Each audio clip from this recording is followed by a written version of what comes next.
CSN study में आप सभी का स्वागत है। तो कैसे हैं आप लोग? आशा करते हैं कि अच्छा होंगे। तो इस वीडियो में हम लोग देखेंगे क्लास 12th के बारे में, यानी इंटर वालों के लिए। इंटर वालों के लिए क्या देखेंगे कि देखिए, उन लोगों का परीक्षा शुरू होने वाला है। तो परीक्षा शुरू होने वाला है तो उसके लिए एक फॉर्म फिलअप करवाया जाता है। तो फॉर्म फिलअप कब से कब तक किया जाएगा, उसका अंतिम तिथि क्या है, उसका करने का प्रोसेस क्या है, उसके बारे में देखेंगे। और उसके बाद देखेंगे कि इस वीडियो में, जैसे कि आप लोग जानते हैं कि क्लास 12 की परीक्षा 2 टर्म में होगी। तो पहले टर्म की परीक्षा किस तरह की होगी और दूसरे टर्म की परीक्षा किस तरह की होगी। आप लोग तो सिलेबस देख चुके हैं कि पहले टर्म की परीक्षा जैसे कि नवंबर में होगी और दूसरे टर्म की परीक्षा दिसंबर में होगी। तो नवंबर में जैसे आप लोगों का जैसे जानते हैं कि ऑब्जेक्टिव टाइप और सब्जेक्टिव टाइप दोनों प्रकार के प्रश्न होंगे। तो जैसे कि आप लोग जानते हैं कि ऑब्जेक्टिव टाइप क्वेश्चन के लिए ओएमआर शीट दिया जाता है, लेकिन सब्जेक्टिव टाइप क्वेश्चन को ओएमआर शीट में कैसे लिखेंगे, तो उसके बारे में एक हम लोग के मन में एक दुविधा है। तो उसके बारे में कंप्लीट देखेंगे इस वीडियो में, और फॉर्म फिलअप के बारे में देखेंगे। तो चलिए शुरू करते हैं। आज के पेपर में एक नोटिस आया है। नोटिस में क्या आया है देख लेते हैं। देखिए, आया है झारखंड एकेडमिक काउंसिल रांची की तरफ से वार्षिक इंटरमीडिएट परीक्षा 2023 में, यानी जो आप लोग पढ़ रहे हैं अभी, उन लोगों के लिए जो परीक्षा आवेदन प्रपत्र यानी फॉर्म फिलअप जमा करने के संबंध में आवश्यक सूचना।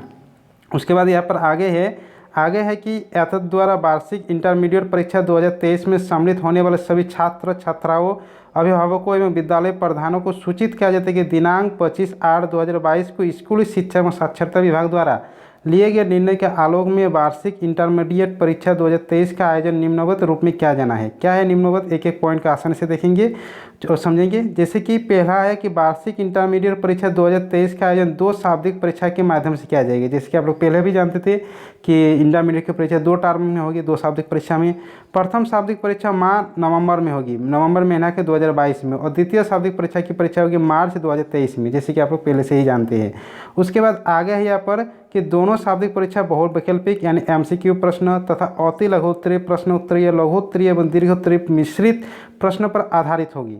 दोनों परीक्षाओं में बहुवैकल्पिक एमसीक्यू प्रश्नों के लिए ओएमआर शीट दिया जाएगा। देखिए यहाँ पर लिखा गया है कि एमसीक्यू प्रश्न के लिए ओएमआर शीट दिया जाएगा, तथा जो शेष प्रश्न हो यानी अति लघुत्तरीय लघुत्तरीय दीर्घोत्तरीय प्रश्न उत्तर रहा गया, उसके लिए सादी उत्तर पुस्तिका उपलब्ध कराई जाएगी। उसके लिए अलग से उत्तर पुस्तिका दिया जाएगा, उसका आप लोगों को सब्जेक्टिव टाइप का प्रश्न उत्तर लिखना होगा। ठीक है, तो यहाँ पर स्पष्ट कर दिया गया कि एमसीक्यू के लिए ओएमआर शीट मिलेगा, और जो सब्जेक्टिव टाइप का रहेगा उसके लिए अलग से उत्तर पुस्तिका दिया जाएगा जिसमें लिखना होगा।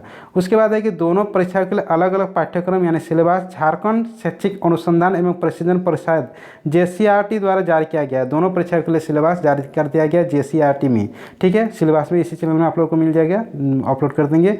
उसके बाद तदनुरूप परीक्षा आयोजित की जाएगी, उसी अनुसार सिलेबस के अनुसार आप लोगों का परीक्षा आयोजित किया जाएगा।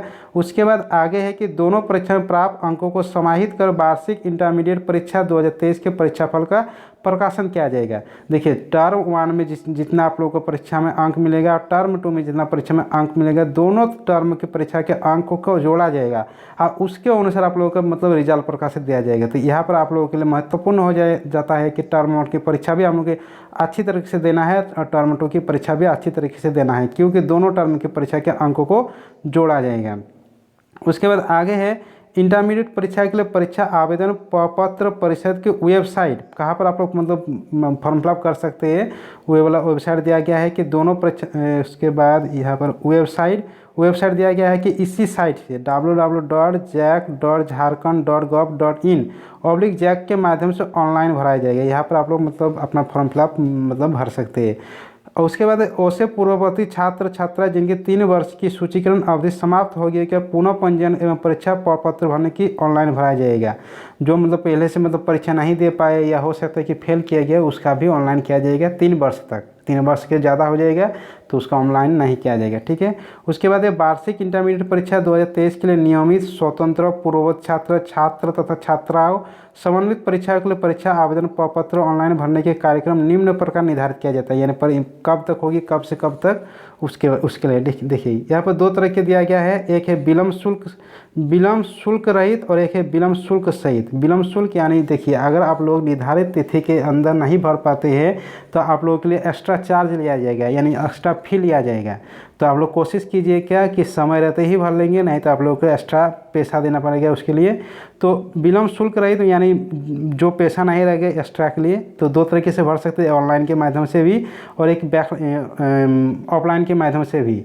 तो अगर आप लोग ऑफलाइन के माध्यम से भरेंगे तो बैंक में आप लोग को चालान काटना होगा, चालान करने के बाद आप लोग को पैसा वहाँ पर देना होगा, उसके बाद आप लोग भर सकते हैं। और ऑनलाइन तरीके से इस तरीके से, तो ऑनलाइन वाला तरीका दिया गया है तारीख 30/9/2022 से 14/10/2022 तक, यानी 30 सितंबर 2022 से लेकर 14 अक्टूबर 2022 तक। और अगर आप लोग बैंक में चालान काटते हैं तो 17 अक्टूबर 2022 तक दिया गया, क्योंकि इसमें थोड़ा डेट बढ़ा गया है, क्योंकि बैंक में चालान करने से हो सकता है कि देरी भी हो सकता है। उसके बाद है विलम्ब शुल्क सहित, अगर आप लोग मतलब इसी डेट के अंदर अगर नहीं भर पाते किसी कारणवश या लेट हो जाती है, छूट हो जाती है, तो आप लोगों को कुछ एक्स्ट्रा चार्ज लगेगा। उसके एक्स्ट्रा चार्ज के लिए उसका आप लोगों का डेट दिया गया है 15/10/2022 से 19/10/2022 तक। अगर ऑनलाइन के माध्यम से करते हैं और बैंक के चालान में करते हैं तो 21/10/2022 तक कर सकते हैं।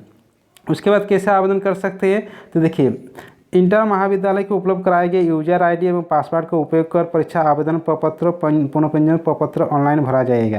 देखिए सभी स्कूल कॉलेज का एक यूजर आईडी और पासवर्ड होता है, तो उसका उपयोग कर ही आप लोग पुनः पंजीयन यानी फॉर्म फिलअप कर सकते हैं। या हो सकता है कि बहुत सारे स्कूल में स्कूल के द्वारा ही भराया जाता है, प्रधान अध्यापक लेते हैं अपना पूरा डिटेल और डिटेल के माध्यम से भरते हैं, या खुद कई जगह पर खुद से भी भरना पड़ता है, तो खुद से भरिएगा तो यूजर आईडी और पासवर्ड आप लोगों को ज़रूरत पड़ेगी। उसके बाद आगे है यहाँ पर जिसे सभी को दिया गया है, मतलब ये शर्त परिषद की वेबसाइट पर अपलोड की गई शर्त प्रक्रिया व शुल्क संबंधी निर्देश का अधिक अनुपालन करते हुए परीक्षा आवेदित प्रपत्र पुनः पंजीयन प्रपत्र भरना सुनिश्चित किया जाए। वेबसाइट पर परीक्षा प्रपत्र अपलोड कर दिया गया है। महाविद्यालय प्रधान को भी निर्देश दिया जाता है कि मतलब समय भरे आवेदन प्रपत्र, यानी फॉर्म फिलअप के समय मतलब सही समय पर भरे। उसके बाद यहाँ पर देखिए जो अध्यक्ष है उसका हस्ताक्षर दिया गया है महिप कुमार सिंह। तो ये पूरा कंप्लीट जानकारी रहा कि कैसे हम लोग ऑनलाइन फॉर्म भर सकते हैं, मतलब फॉर्म फिलअप वाला यानी पंजीयन वाला। और उसके बाद परीक्षा किस तरह का लिया जाएगा, टर्म 1 की परीक्षा कब होगी, टर्म 2 की परीक्षा कब होगी और किस तरह का लिया जाएगा, उसे कंप्लीट इसमें देखिए। ठीक है, तो इसी चैनल में आप लोग बने रहिए। अगर चैनल को सब्सक्राइब नहीं किए तो चैनल को सब्सक्राइब कर दीजिए और बेल आइकन को दबा दीजिए और सभी दोस्तों के साथ इस वीडियो को शेयर कर दीजिए। चलिए मिलते हैं अगले वीडियो के साथ।